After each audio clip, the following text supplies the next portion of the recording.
Morning, Wednesday, October 11th, 2023. I'm going over this book I wrote, Baseball is a Numbers Game.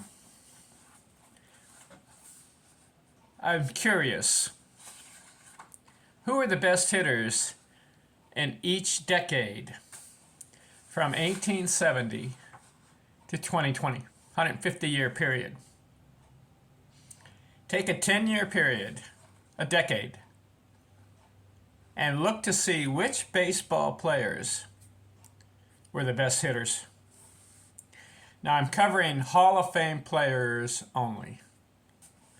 There are a lot of other players who had a good decade, but I'm focusing on those baseball players who are in the Baseball Hall of Fame. Started off in the 1870s with my videos. That decade, 1870 to 1879, Jim O'Rourke, best hitter. 1880, 1889, Cap Hansen. 1890 to 1899, Ed Delonte, Big Ed. 1900 to 1909, Honus Wagner, best hitter. This video, 1910, 1919. Who was the best hitter? Ty Cobb. 1,948 hits in a 10-year period. That's an average of 194 hits every year. What a player. Who was second? Tris Speaker. So I'm going to list in order who had the most hits in the decade. Now, as we go down the list, obviously some of the players started off later in the decade and others started off early. Ty Cobb, first year. He has 10 years of hits. Some of the other players, 8 years, 7 years, 6 years, and then we'll get down to the last player, and he's just coming into the league. Tris Speaker, number 2, 1,821 hits. Eddie Collins, 1,519. Zach Wheat, 1,516. Frank Baker, 1,502. Harry Hooper, 1,468. Max Carey, 1,364. Sam Crawford, 1,245. Honus Wagner, 1,120. Nap Lajoie, 1,013. Rabbit Marinville, 855. Ed Roosh, 795. George Sisler, 779. Ray Chalk, 767.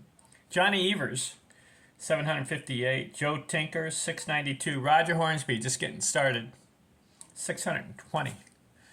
Dave Bancroft, 583. Harry Heilman, just getting started, 575. Sam Rice, 426. Bobby Wallace, 375. Roger Brejahan, 315. Ross Youngs, 304. Fred Clark, 241. Babe Ruth, heard of him? 202 hits during the 1910s. Well, why didn't you get going? He started 1914, 1915, but he starts pitching. Just think, if he had started as a regular, everyday player, he would have accumulated more hits, more homers. But he has 202 hits. You'll see in the next decade, in the 1920s, that's where he dominated. Frank Chance, 82 hits. George Kelly, 53. And Frankie Frisch, 43.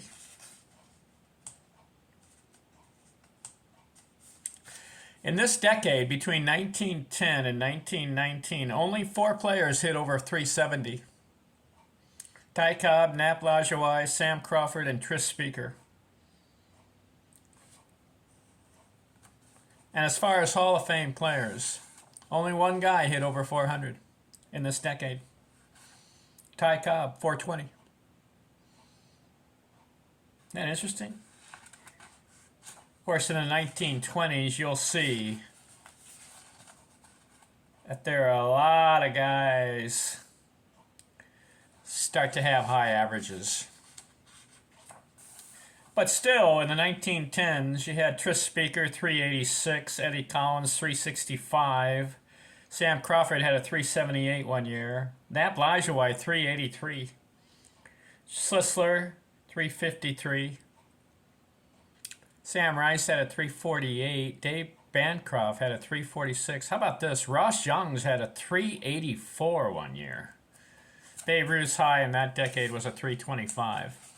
Interesting decade, the 1910 to 1919. Of course, there's a war going on, World War I. When was that? 1917, right in there, right? Still, baseball had some quality players. Cobb, Speaker.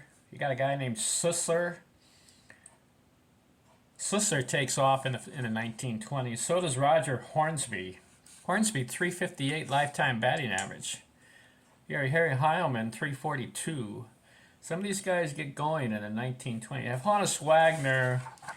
He dominated the 1900s. Still, he had like 1,120 hits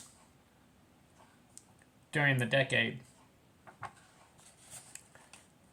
Remember in the 1900s, Wagner had 1,847 hits, and then he gets 1,100 more in the 1910s.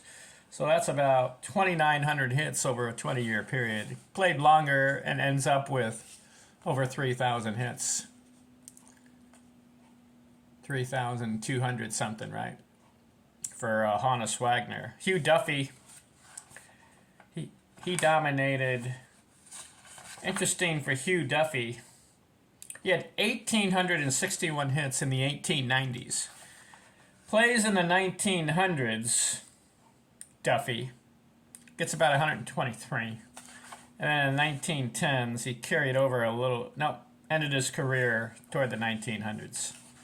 At the end of the 1909.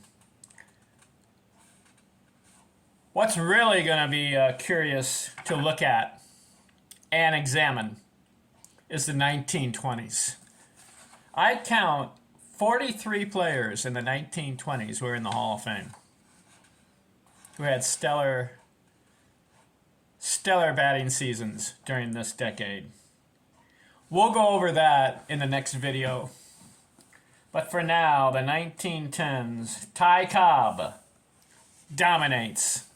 1,948 hits. And in the 1920s, Cobb played till about 1928.